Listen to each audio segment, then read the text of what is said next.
Good. How are you? Good, thank you.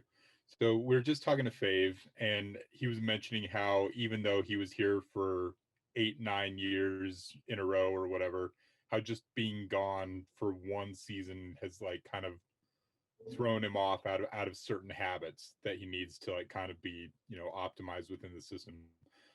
Just as you've gotten to play with Fave a little bit this year, what have you seen out of him just in terms of his reacclimation to the system and what he brings to the team in general?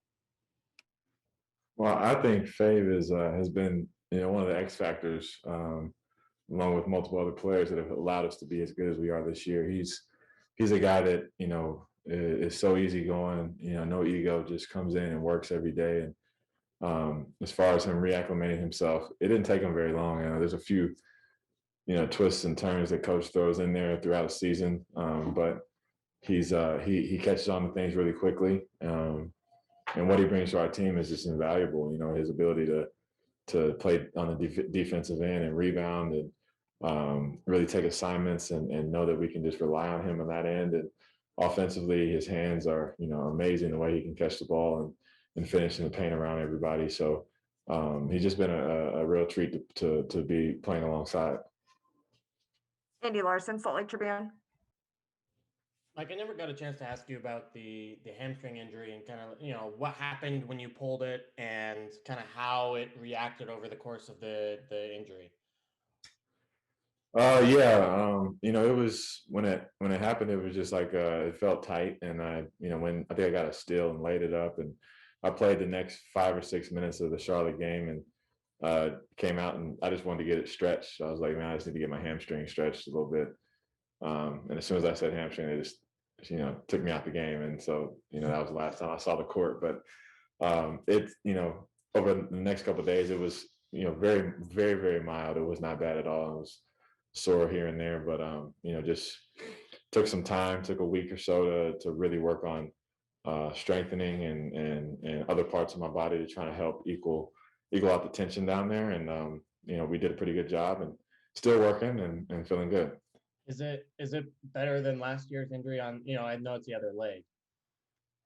Yeah. No, it's nowhere near last year's injury. And honestly, I think we took more time on this one, and it was way less. So we tried to be, as smart about it as possible. And as much as I want to play, we have to listen to the experts, and they know what they're doing.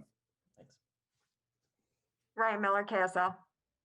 Hey, Mike, you mentioned last time we talked about a little bit about your all-star case. You've obviously been named like best veteran or one of the best veterans to never make the team. Do you consider that a compliment or a slight? Like, what are your thoughts on that? Man, you can go either way with it, but for me, I'd rather kind of ditch that label. That would mean that I achieved that goal of being an all-star. So I'm just, I'm looking forward to next few days or so and seeing what happens. But I'm really happy that I was telling somebody the other day, like, to even be mentioned in the conversation again and doing it my way, not trying to score 40 points a game and not trying to take 20 shots. I'm doing it in a way that I know how I can affect the game and play the game and be unselfish and be efficient, play defense, and be the two-way player that I've always been, and be looked at as an all-star is pretty cool. Kristen Kenny, Jazz TV. Hey, Mike, Donovan talked about Rudy Gobert as 2020 games. He said he's, done that before, but the way he's getting 2020 games this year is very different. What stands out to you about Rudy's game this season? I think big fella's just, it might be ironic, but he's gotten more unselfish. The more he's been around this group, and his unselfishness is starting to pay off for him individually. I think his ability to run up and down the court this season has been a night and day difference from the past, and him being able to get down the court allows him to be there when guys shoot early shots, guys miss layups, guys dump the ball off to him, throw him lobs. He's put himself in great positions to be able to affect the game in a different way than any other big could probably affect it. Nayo Campbell, Jazz Digital.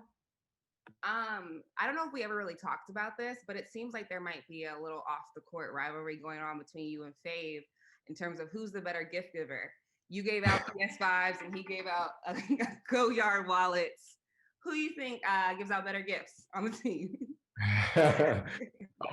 You know, it depends on the person, you know, what how they value, you know, the gifts, man. I get PS5s for everybody, and Joe probably throws it in the trash can or something, you know. So like that gift might not mean nothing, but the Go Yard wallet, that goes a long way. Everybody's putting that in their pocket. So, you know, I give Fave the edge right now. All right. All right, that's it. Thank you, Mike. All right, thank you.